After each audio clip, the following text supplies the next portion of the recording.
Hello guys and welcome to my channel my PPT presentation. आज की इस video में हम कवर करने वाले हैं McGregor X and Y theories.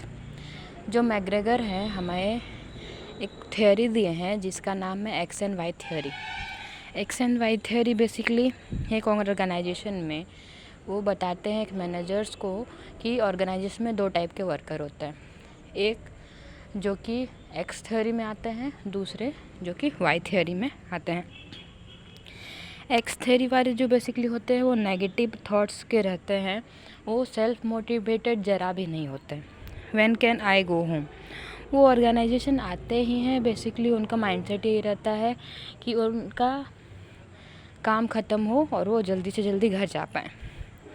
But जो हमारे वाई थ्योरी में आते हैं, I have got some ideas, वो नए नए आइडियाज़ सोचते रहते हैं। कोई अपने काम को कितनी जल्दी, कितनी क्रिएटिविटी से और नई नई चीज़ें सीखने के लिए बहुत ही सेल्फ मोटिवेटेड होते हैं।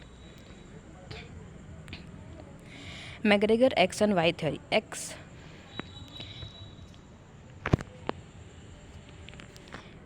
एक्स का मतलब क्या होता है? नो। एक्स से होता है हमारा नो एंड वाई से होता है हमारा यस। सो मैकग्रेगर के जो एक्स वाई थ्योरी है, एक्स थ्योरी जो नेगेटिव, एक्स मतलब क्या होता है? नो, वाई से यस। ये एक याद करने का एक ट्रिक समझ लीजिए आप। सबसे पहला पॉइंट आता है हमारा एक्स थ्योरी में, the average employees inherited dislike work and band consider as a burden. जो एक्स थ्योरी में एम्प्लॉयज़ होते हैं वो बेसिकली वर्क को, अपने जो काम है वो लोग डिसलाइक करते हैं, वो लोग अपने काम को पसंद नहीं करते हैं और अपने काम को एक बर्डन के जैसे में ट्रीट करते हैं।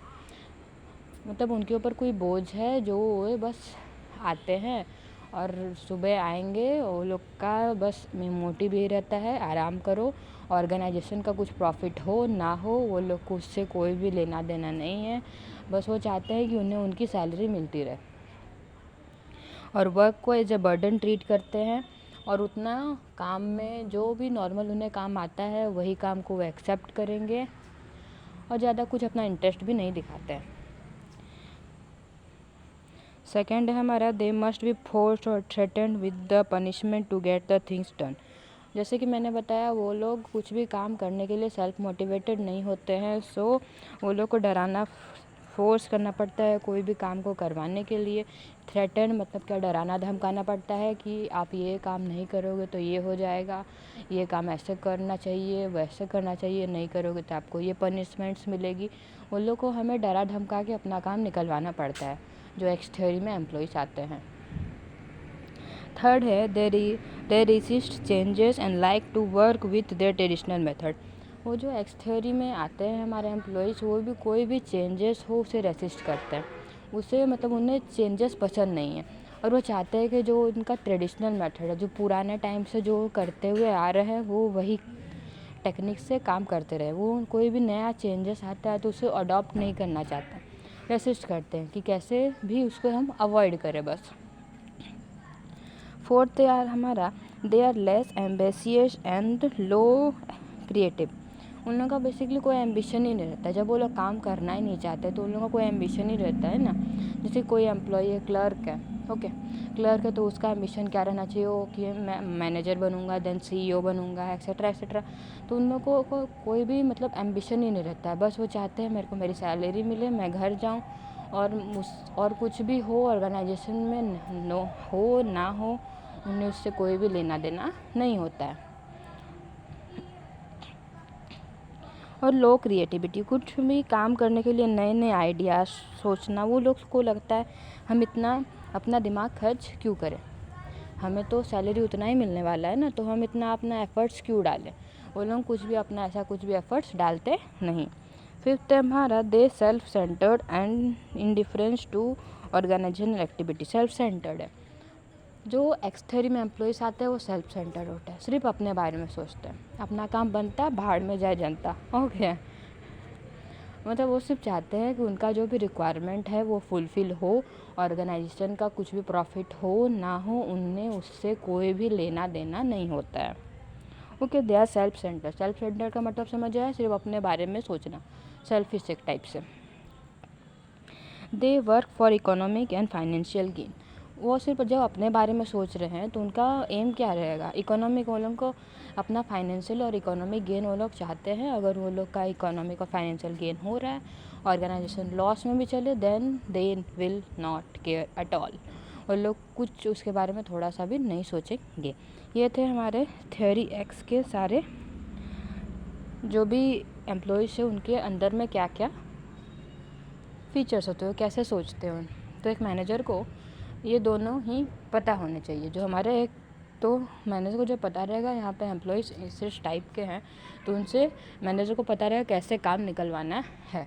जो एक्स एम्प्लॉय में उन्हें डराना धमकाना पड़ेगा, पनिशमेंट्स उन्हें देनी पड़ेंगी, तो वो फिर वो काम करेंगे और तो ऑर्गेनाइजेशन अच्छे से चल पाएगा और प्रॉफिटेबल हो पाएगा। ऐसा हो ही नहीं सकता कि कोई भी ऑर्गेनाइजेशन में सिर्फ वाई थ्योरी वाले हो और एक्स थ्योरी वाले नहीं हो, और फिर हम सारे एक्स थ्योरी वाले को मतलब ऑर्गेनाइजेशन से निकाल भी नहीं सकते।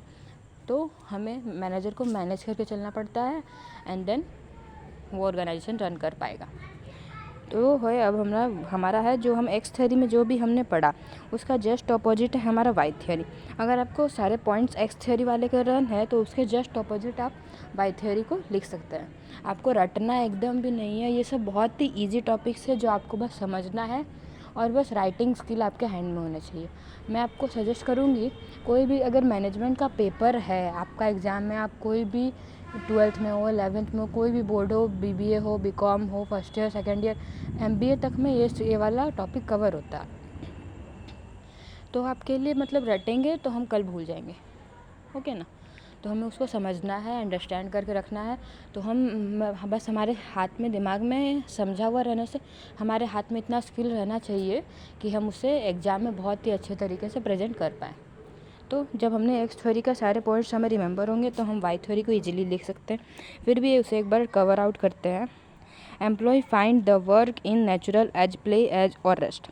जो एक्स थ्योरी में थे वो बर्डन, वर्क को क्या मानते थे, बर्डन मानते थे। बट जो वाई थ्योरी में है वो काम को अपना normal day to day life का काम समझते हैं और उसे प्ले एंड रेस्ट, काम करो या फिर बैठे रहो, वो लोग के लिए बहुत नॉर्मल है और उस काम को बहुत ही अच्छे तरीके से कंप्लीट करते हैं। सेकेंड आता है they welcome new techniques and ready to accept changes. वो लोग रेडी रहते हैं, किस चीज़ के लिए रेडी रहते हैं, न्यू टेक्निक्स, कोई भी नया टेक्निक आ रहा है, कोई भी चेंजेस आ रहा है उसको ऑटोमेटिकली बहुत ही अच्छे तरीके से एक्सेप्ट करते हैं और उसे सपोर्ट भी करते हैं। क्योंकि एक ही काम को, कोई काम को अगर हम डेली एक ही तरीके से कर रहे हैं तो एक बार एक लिए बोरिंग हो जाता है। तो वहाँ पे कुछ नया नया चेंजेस आ जाएगा तो वो जो वाई कैटेगरी के एम्प्लॉयज़ होते हैं उससे बहुत ही अच्छे तरीके से एक्सेप्ट करते हैं और रेडी रहते हैं। किस चीज़ के लिए रेडी रहते हैं, वो चेंजेस को एक्सेप्ट करने के लिए बहुत ही जल्दी अडॉप्ट कर लेते हैं। थर्ड आता है they learn not to accept but to seek responsibility. वो सिर्फ जो नए नए चेंजेस आ रहे हैं उसको सिर्फ एक्सेप्ट करने के लिए रेडी नहीं रहते, बट वो चाहते हैं कि मेरे को नया नया रिस्पॉन्सिबिलिटी मिले तो मेरा भी ऑर्गेनाइजेशन का प्रॉफिट तो हो ही, बट मेरा भी कुछ डेवलपमेंट हो। हम भी एक ही कैटेगरी में तो नहीं रह सकते हैं ना, मेरे अंदर भी कुछ डेवलपमेंट होना चाहिए।